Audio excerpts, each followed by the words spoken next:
into discussing the incident that took place on December 6, 1997. I'd like you just to tell us a little bit about yourself personally, where you're from, about your family, just so that the jury can understand your testimony a little bit better. So where are you from? I was from Chicago, born and raised. I was born in 1971. I've lived there my entire life, attended the local schools, lived in Humboldt Park pretty much the entire time. And what about your family? Tell us about your family. My wife, Maria, died in 2000. I've got a son, Robert Jr. And tell us about Robert. What kind of kid is he? He's a good kid. Stays out of trouble in school. Likes to play baseball. I'll take him to the park. We'll play catch, that kind of thing. And why don't you tell us a little bit about what you do for a living? I'm a carpenter. I started working and doing construction work in high school, and once I decided that school wasn't for me and I dropped out, I started working in construction full-time, being a carpenter. Okay. And do you like your job? Yeah, it's a good job. Okay. What about outside of family work? Do you have any hobbies? I like playing baseball. I'm in a local league. I play with my friends. Okay. All right. Well, now that we've learned a little bit about your personal life, I'd like to move into the events leading up to the incident on December 6th, 7th, 1996. Why don't you, did you work that day? I did, yes. Okay. Why don't you tell us about what you did after you got off work that day? After I got off work that day, in the evening, I went to my friend Louis Cantamella's house and to watch the basketball game that was on. My friend Joseph Perone was also there, and it was Cleveland and Chicago playing, I believe. Okay, so you went over to Lewis's house, and your friend Joseph was also there. Was anybody else there that night? Lewis's mother was there, and also Lewis's children. Okay. And did you bring anything with you that night when you went over to Lewis's house? Yeah, I brought a 6-pack of beers. You know, we drink a little beer while we watch the game. Okay. And how long have you known Lewis and Joseph? I've known them my entire life. We also played baseball together. We've been on that team for, I think, about 3 years now. Okay. So you watched the Bulls game with Lewis and Joseph, and what happened next? Well, after the game, we played rummy for a bit, about, I don't know, maybe hours or so. Okay.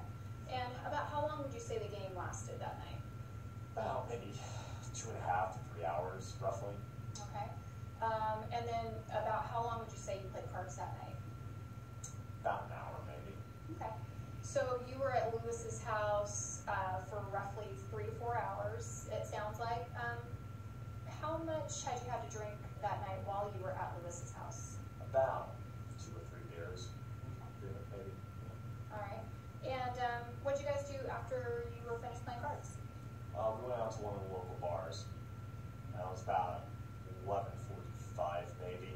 There's so many bars around there, I can't remember the name, but... All right, and so you went to a bar, and what happened when you were at the bar? We had a few drinks. I was drinking scotch and water then. Okay. And about how long were you at this bar?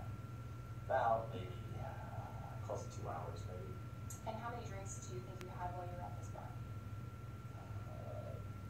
Maybe 3 or 4. And so you were at this bar for about an hour, and then what did you do after you were done having a few drinks at this bar? After that bar, we went to a different bar. Okay. Do you remember the name of the next bar that you went to? No, I don't. Okay. And you went there, who did you go there with? Also with Lewis and Joseph. Okay. And do you remember about how long you stayed at that second bar? Maybe only half an hour. It was shorter. Okay. And did you have anything to drink there? I had 1 drink. Okay. What kind of drink did you have? It was also a scotch and water. Okay. So you were there for a short period of time, and what did you guys do next? After that, we were talking about baseball and sprinting, and we decided to go to the local park we played baseball at and have a foot race, see who's faster. Okay, so you went down to the local park, and did you have that foot race? We did. I ended up winning it. Okay. And did you do anything else while you were at the park other than the foot race? No, that was pretty much it. We went back to Lewis's car, got in, and drove back to Lewis's place after that. Okay. And how are you feeling to a couple bars, you went down to the park and had a drink, or had a race with your friends. How are you feeling? I was feeling good. Yeah, had a good night? Yeah, it was a very good night. Okay. So tell me what happened after you got in the car, Lewis's car, to go back to Lewis's house. Well, we got in the car, Lewis drove back to the house. At that point, we said our goodbyes. I got in my car and started driving back to my house. Okay. All right. Well, Mr. Ramirez, now that we've talked a little bit about the events leading up to the incident, I'd like to get into the actual incident. So why don't we start with your drive home from Lewis's house? What route did you take? I took California on to Evergreen. Lewis doesn't live that far from me, only maybe 10, 15 blocks. Okay.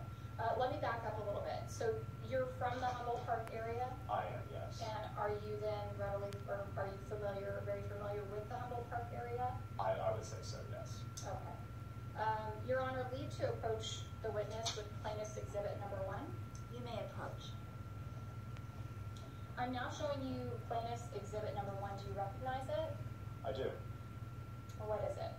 It's a map of the Humboldt Park area. It shows all the different roads, and it has the names of the roads next to them. Okay. And does plaintiff's exhibit number 1 fairly and accurately depict the Humboldt Park area? Yes, it does. Okay. And would plaintiff's exhibit number 1 help you in your testimony today? It would. Okay. So back to your drive home from Lewis's house. You said you were taking California Avenue? That is correct. Okay. And where did you go from there? I had to make a left onto Evergreen towards my house. Okay.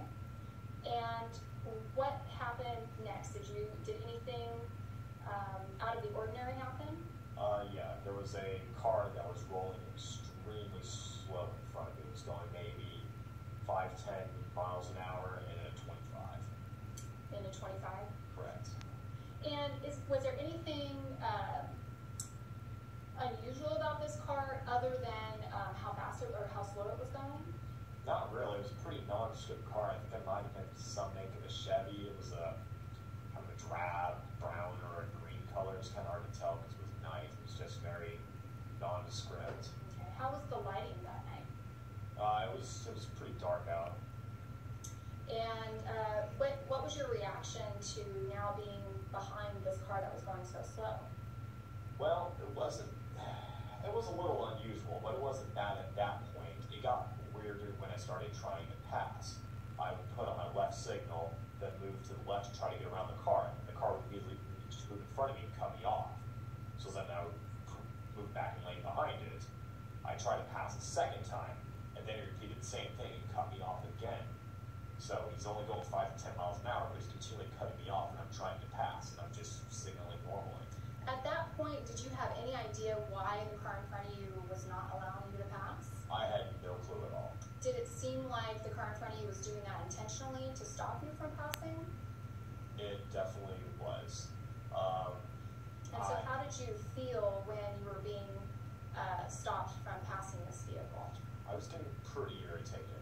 I couldn't figure out why this guy was doing that. He seemed just like he was being a jerk for no reason. So. And then what happened after that? He pulled over to the side, and I pulled up right next to him. And then we started exchanging some words. I started shouting at him, and he was shouting back at me, but I couldn't even hear what he was saying at all. Okay, so let's back up a little bit. So the other car pulled over to the side. Were you still, where he pulled over to, was that on the side of the road, or was it in the actual roadway? It was to the side of the road, and I pulled up right next to him. Okay. So would you say that you were parallel to the other car? That's correct. I was even alongside it.